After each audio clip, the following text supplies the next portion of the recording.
Muito boa tarde, colegas professores e estudantes jovens do 9º ano do ensino fundamental.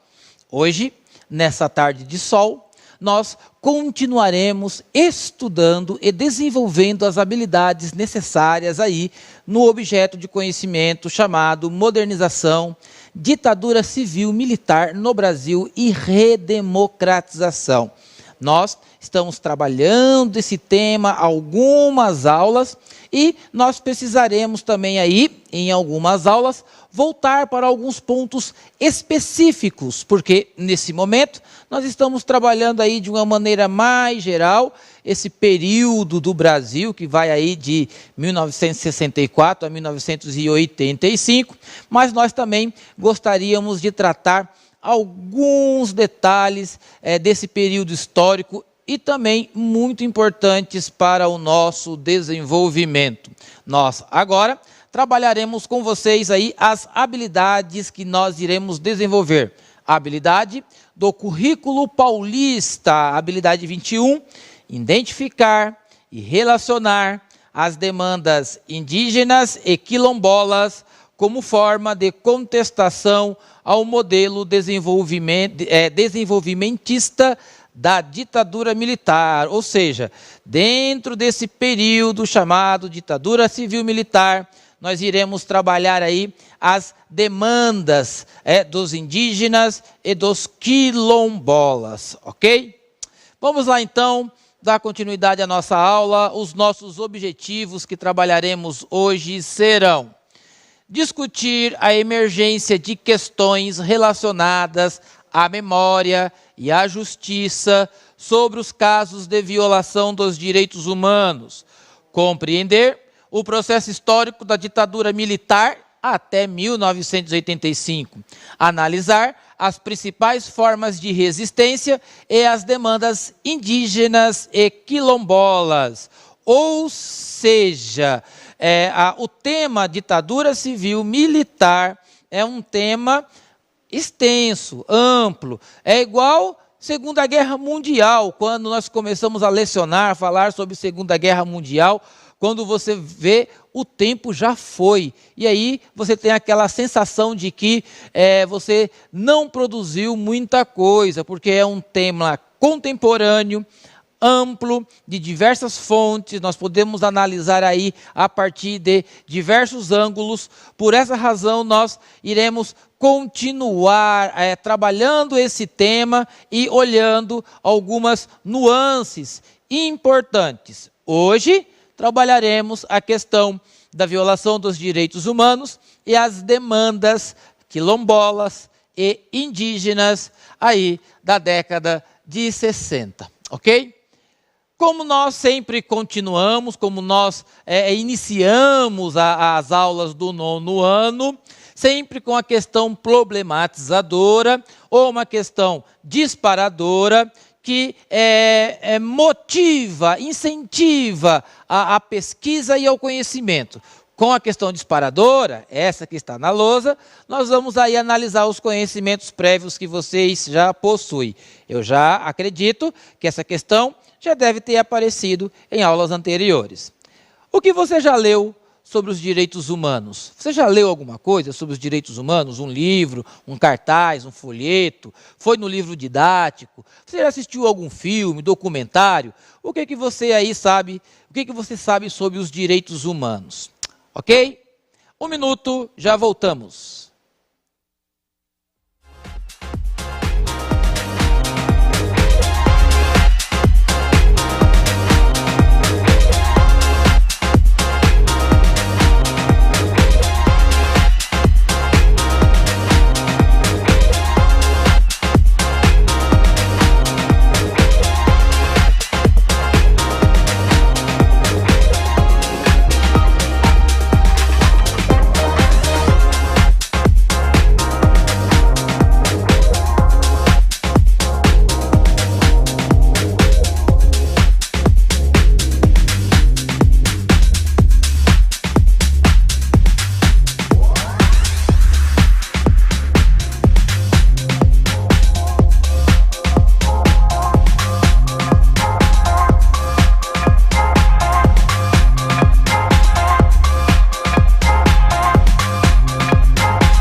Legal, gente, eu estou colhendo aqui as respostas de vocês. A maioria dos estudantes estão colocando aqui no chat que já conhece os direitos humanos, né, que já leram algo, como a Beatriz. A Beatriz vai dizer que ela já leu uma matéria sobre os direitos humanos. E uma boa parte dos estudantes aqui estão colocando que já estudaram, já leram nos livros didáticos algo sobre os direitos humanos. Que mais? O José Henrique está dizendo que assistiu um programa que se baseava aí nos direitos do consumidor. Ou seja, são direitos que nós devemos prezar, ok? Então, a galera aqui está colocando no chat, eu estou vendo, está subindo rápido, tive que parar um pouquinho aqui. Parabéns pela participação de vocês, é isso mesmo. Nós precisamos estudar. Estudar é o caminho. Viu, galerinha? Gente, aqui, o seguinte. Os direitos humanos, você já deve ter estudado lá no 8º ano, tá? Lá no 8º ano, quando vocês viram a Revolução Francesa, também agora, no período do 9º ano, vocês viram aí como foi promulgado aí pela ONU a Carta dos Direitos Humanos. E claro, mesmo que vocês não tenham assistido nada ou lido sobre os direitos humanos, nas respostas que vocês colocaram, está claro que vocês têm conhecimento. Vocês falaram ali sobre direitos e deveres, vocês falaram ali sobre o respeito a todo cidadão, vocês falaram ali mais dos direitos, né? O que eu observei. Nós também carregamos aí os deveres que a nossa Constituição nos traz, ok? Mas nós vamos aqui para a lousa e dar continuidade aqui à aula. Vamos lá? Na tela, pode ser que esteja aí um pouco pequeno, se aproxime aí da tela, do aplicativo, da tela aí da sua TV, e vamos fazer essa leitura aqui da primeira fonte, ok? A Constituição da República Federativa do Brasil de 1988, capítulo 7º, ou capítulo 8º dos Índios, artigo 231.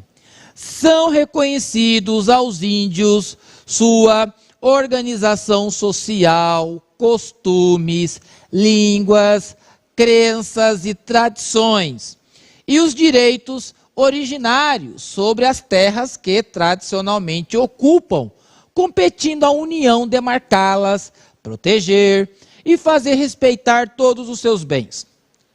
São terras tradicionalmente ocupadas pelos índios, as por eles habitadas em caráter permanente, as utilizadas para suas atividades produtivas, as imprescindíveis à preservação dos recursos ambientais necessários ao seu bem-estar e as necessárias à sua reprodução física e cultural, seguindo seus usos, costumes e tradições.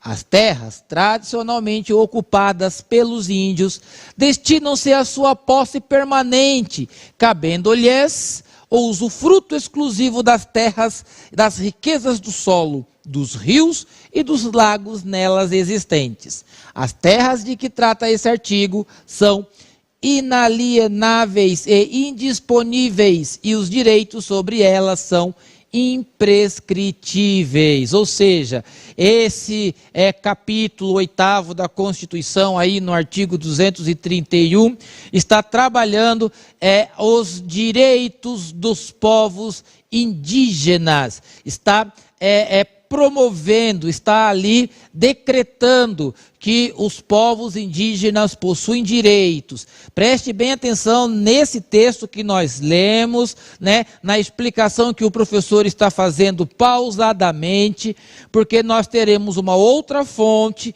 e aí uma atividade para nós desenvolvermos. Então, capítulo 8º da Constituição Brasileira, o artigo 231, está trabalhando os direitos legitimamente não inalienáveis e indisponíveis e que devem ser aí preservados pelo país, pela União, ok? Então, a próxima fonte que nós iremos ler é essa fonte aqui, que está tratando sobre os crimes contra a pessoa e a propriedade do índio. Próxima tela. Os crimes contra a pessoa e a propriedade do índio. Chega um pouquinho mais perto aí da TV e do aplicativo, mas não deixe de fazer a leitura, ok? Vamos lá. Crimes contra a pessoa e a propriedade do índio. Assassinatos de índios individuais e coletivos, as tribos. Prostituição de índias. Trabalho escravo. Usurpação do trabalho do índio, apropriação e desvio de recursos oriundos do patrimônio indígena, dilapidação do patrimônio indígena, venda de gado, arrendamento de terras, venda de madeiras, exploração de minérios. O serviço de proteção aos índios degenerou a ponto de persegui-los até o extermínio. Relembram-se aqui os vários massacres, muitos dos quais denunciados com escândalo, sem todavia merecer maior interesse das autoridades, né? É uma fonte do Ministério Público Federal, com o trabalho aí de grupos, né? Grupos de trabalho sobre a violação dos direitos dos povos indígenas, ok? E está aí na tela para vocês o documento, ok? Com a velha máquina de datilografia, aí até mesmo com as cores já envelhecidas pelo tempo. Ou seja, na primeira fonte nós temos o que a Constituição ela nos dá de direito jurídico, político, para os indígenas. Nós estamos falando aí no período aí da década de 60. Esse documento da violação dos direitos indígenas é de 1967, né? Esse documento que aí denuncia a violência contra os indígenas. 1967. Então, dentro do período, dentro do contexto do regime civil-militar, nós estamos olhando aí para essa questão dos direitos indígenas. Embora saibamos, e claro, a Constituição vem em 1988, mas olha só já, em 1967, a denúncia que se faz contra os direitos indígenas, ok? A Constituição será um avanço que virá lá na frente, lá com o capítulo 8º, o artigo, né, que nós acabamos de ler. Ela é conhecida, e nós trabalharemos a Constituição também, é conhecida como Constituição Cidadã.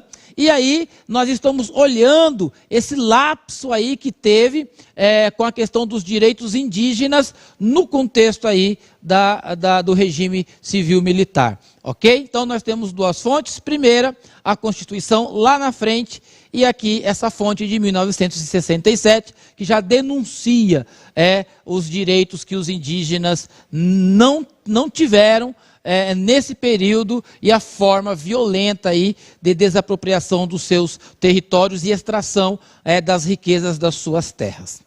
Legal? Vamos continuar. Qual é o assunto principal que as fontes estão trazendo?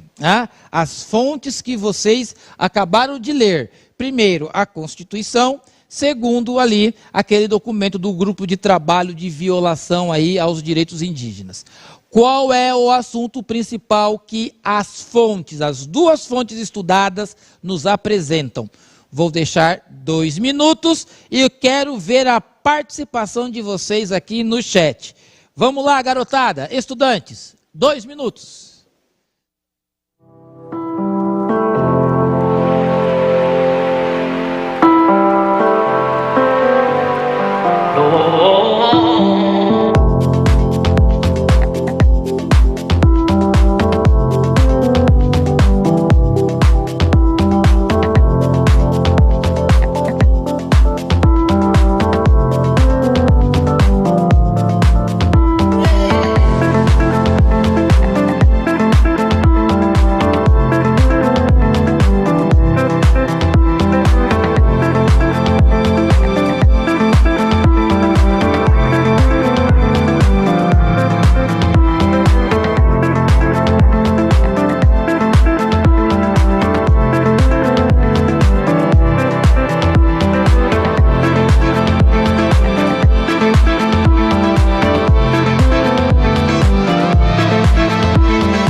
Voltamos, vamos lá, garotada, nossos queridos estudantes, vamos ver o que vocês estão colocando aqui nas respostas, essa atividade aí que envolve a habilidade aí de identificação aí da questão dos direitos, legal? E do reconhecimento também.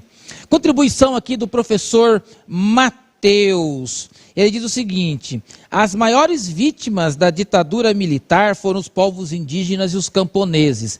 Verdade, prof. E nós sabemos que nós que já estamos ficando já temos uma idade, já estamos chegando aos 40, nós já vemos aí que muitas pessoas ainda ignoram, né, que de fato houve uma ditadura militar no Brasil. Mas nós que estamos estudando aqui, nós temos aqui essa responsabilidade de colocar à tona os fatos históricos, ok? E proporcionar aos estudantes esse conhecimento profundo e importante da história do nosso país. O Flávio vai dizer aqui que as fontes está se referindo aos direitos dos indígenas e de sua área de preservação. Legal. No primeiro documento nós temos aí a Constituição que vai garantir isso, e o segundo documento aí é essa denúncia contra a falta de respeito aos direitos dos indígenas. Lembrando que a Constituição ela vai contemplar isso lá em 1988, ok? O que mais aqui que nós temos aqui no chat? Os estudantes, a maioria, né? Isabela, Sara, Murilo, Milena, Jennifer, Eduardo, todos eles estão se referindo aos direitos dos indígenas, ok? Então, como vocês já têm esse conhecimento, quando vocês tiverem aí um contato, claro, nós estamos num período de pandemia e nunca é demasiado lembrar que nós temos que nos cuidar, usar álcool gel, manter o distanciamento social. Mas se algum dia você, estudante, tiver contato com povos indígenas, eu tive o prazer de ter um contato num dia, numa formação lá no Museu de Arqueologia da USP. Eu tive o imenso prazer de ter o contato, de passar um dia com algumas tribos indígenas, conversando e dialogando com eles acerca principalmente dos direitos constitucionais que até hoje, em muitos lugares, são ignorados, ok? Então, olha aí essa questão das demandas dos grupos indígenas, ok? Próxima fonte: direitos indígenas são subordinados a planos governamentais. Chega mais perto aí da TV e do aplicativo, porque o formato da fonte aí faz com que a letra seja um pouco pequena, mas dá para ler, ok? Preste bem atenção aí nessa leitura. A subordinação do órgão tutor dos índios, encarregado de defender seus direitos em relação às políticas governamentais, fica evidente quando se nota que o Serviço de Proteção aos Índios, SPI, era o órgão do Ministério da Agricultura e que a Fundação Nacional do Índio, FUNAI, que substituiu o SPI em 1967, foi criada como órgão do Ministério do Interior, o mesmo ministério a cargo do qual estavam a abertura de estradas e a política desenvolvimentista em geral. Assim, é estrutural o fato de os órgãos governamentais, explicitamente encarregados da proteção aos índios, o SPI e posteriormente a FUNAI, não desempenharem suas funções e se submeterem ou até se colocarem a serviço de políticas estatais, quando não de interesses de grupos particulares e de seus próprios dirigentes. Essa fonte é da Comissão Nacional da verdade, ok? Em Brasília é uma fonte de 2014, quando nós observamos essa fonte, nós estamos vendo aí que algumas considerações estão sendo apontadas aí sobre os órgãos de defesa dos indígenas, né? Primeiro o Serviço de Proteção aos Índios, SPI, e depois a FUNAI. E a atividade que vocês irão fazer é esta que está na tela para vocês. Conforme a fonte, é a outra fonte, a fonte anterior, que nós vamos passar. Aê! Isso, gente, é ao vivo e ao vivo é assim mesmo. Essa equipe técnica aqui, ela é a melhor equipe técnica de São Paulo e tem nos ajudado bastante aí com a transmissão das aulas mediadas por tecnologia. Essa é a fonte. Conforme a fonte, quais as razões apontadas pela Comissão da Verdade no tocante ao não desempenho da FUNAI e do SPI em suas funções em relação aos direitos indígenas?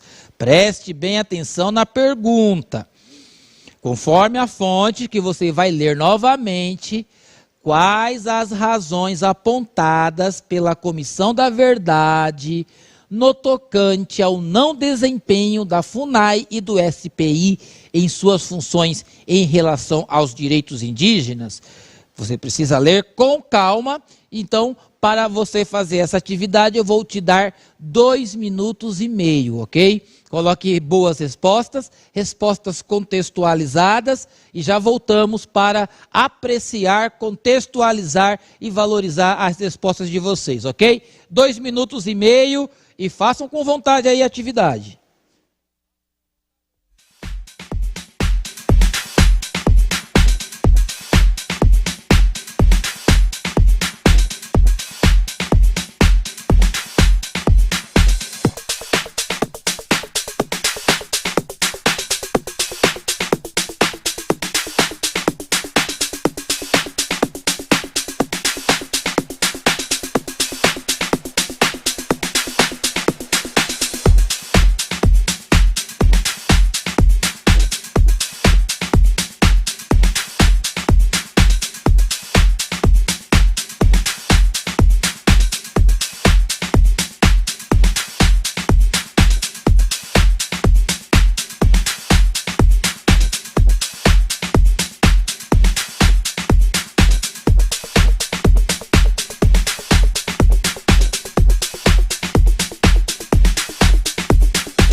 Legal, vamos lá, garotada, vamos lá, nossos estudantes, vamos ver aqui as respostas que vocês estão produzindo. E eu vou começar a resposta aqui com a resposta do professor João.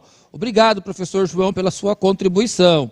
Ele diz o seguinte, o prof: os órgãos indígenas, na verdade, estavam atrelados a outros ministérios que não tinham muito a ver com os indígenas. Então, galera, preste bem atenção aí na resposta que o professor João trouxe para vocês. Os órgãos indígenas, na verdade, estavam atrelados a outros ministérios que não tinham muito a ver com os indígenas. Aí vem as respostas que vocês estão colocando.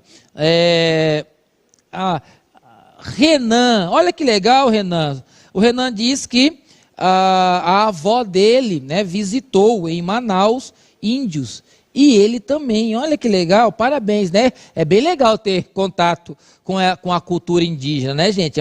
É uma riqueza, parabéns, viu? Então vamos lá.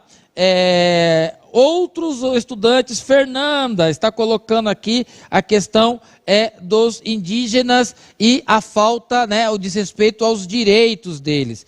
Natan, defender os direitos. O que mais aqui que eles estão colocando? Mariana, defender o direito dos índios. Então, vocês prestaram atenção aí na resposta que o professor João trouxe? É bem interessante. Eu vou colocar aqui na tela novamente, nós vamos ler aqui a resposta para vocês verem, estudantes. Vocês não estão errados, está falando aqui sobre a questão dos direitos mesmo. Mas olha como a resposta fica mais completa se você ler o texto com calma. Vamos lá colocar o texto novamente, vamos ler? A subordinação do órgão tutor dos índios, encarregado de defender seus direitos em relação às políticas governamentais, fica evidente quando se nota que o Serviço de Proteção aos Índios, SPI, era órgão, olha só, era órgão do Ministério da Agricultura e que a Fundação Nacional do Índio, a FUNAI, que substituiu em 67 o SPI, foi criada como um órgão do Ministério do Interior, o mesmo ministério a cargo do qual estavam a abertura de estradas e a política desenvolvimentista em geral.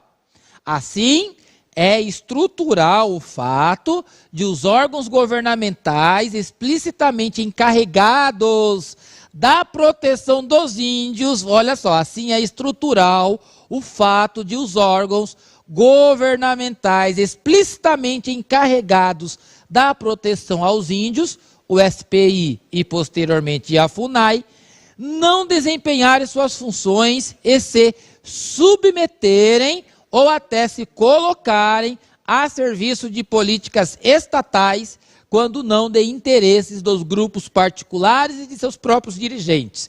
O que o texto está querendo dizer, e o professor João brilhantemente explicou e participou aqui da aula, é que, muitas vezes, o objetivo desses órgãos era desviado.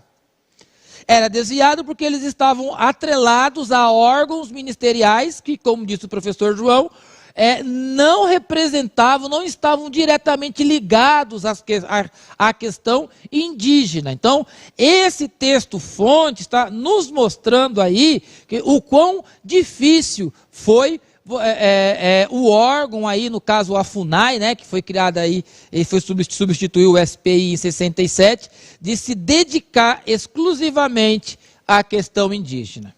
Copiou? Deu para pegar agora? Você não vai esquecer mais. Legal? Vamos lá. O que nós temos de atividade aqui? Mais uma atividade.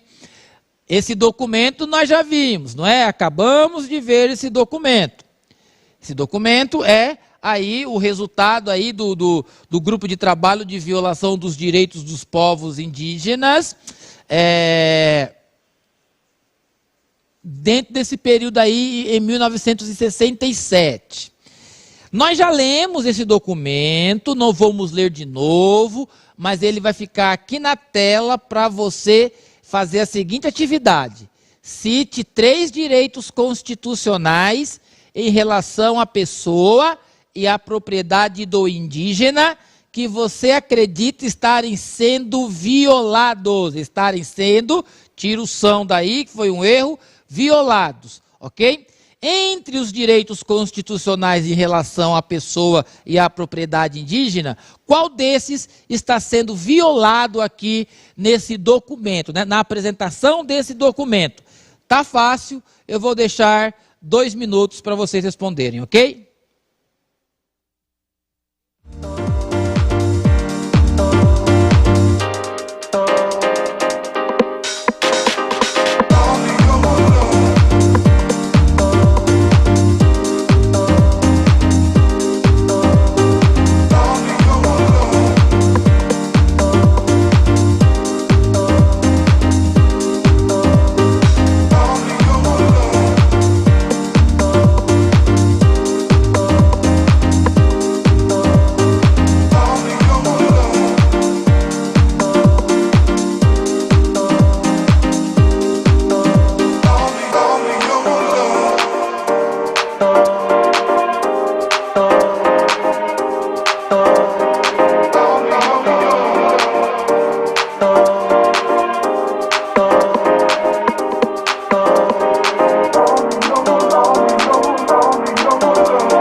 Vamos lá, turma, vamos lá. Olha, tá subindo bastante aqui o chat, viu?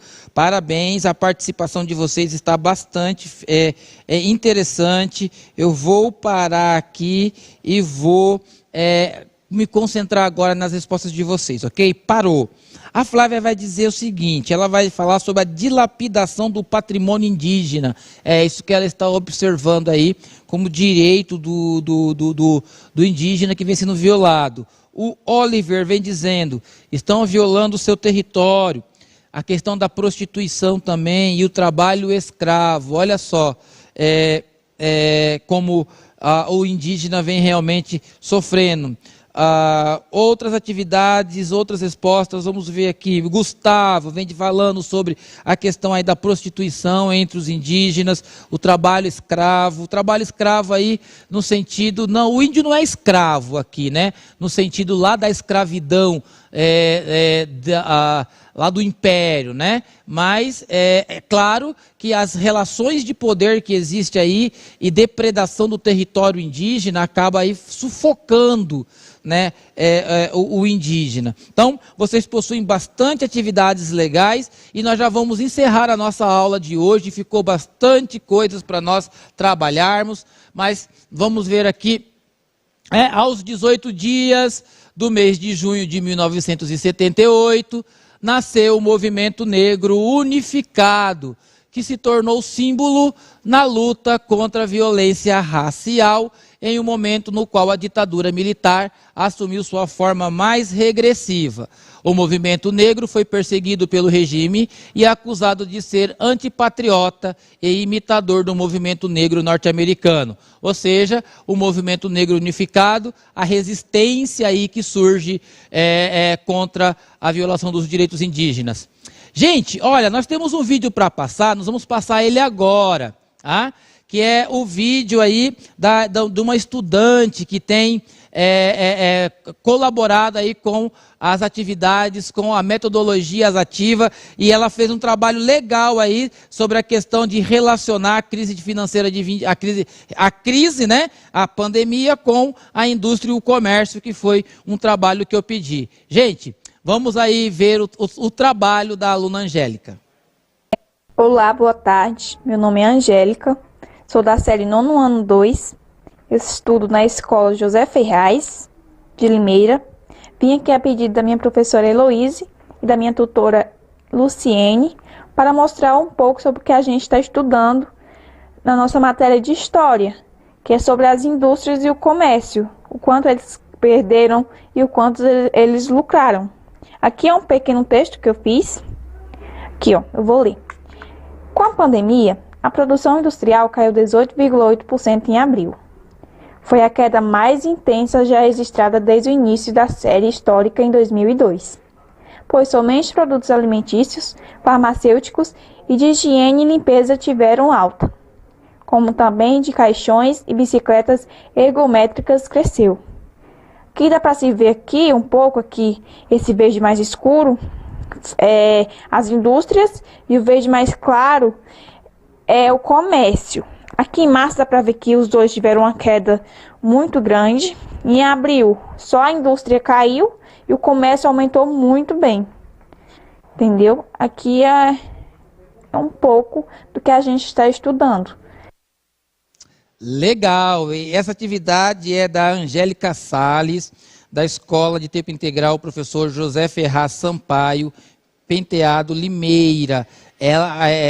Os trabalhos foram orientados pela professora Heloíse Amélia, né? E também a tutora, muito legal a questão da tutoria, né? Eu quero publicar um livro sobre isso, Luciene Silva. Parabéns, Angélica, parabéns, Luciene, professores, professora Heloíse, pelo trabalho de vocês. Gente, estudem e na próxima aula nós vamos continuar falando aí sobre a ditadura civil-militar no Brasil e o processo de redemocratização, ok? Hoje ficamos aí com as demandas indígenas e quilombolas. Gente, até a próxima aula.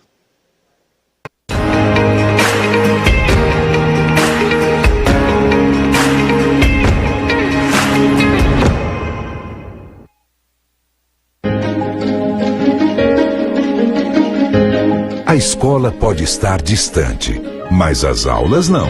Por isso, o governo de São Paulo criou um aplicativo online de aulas com chats para todos os estudantes da rede pública de ensino durante a quarentena.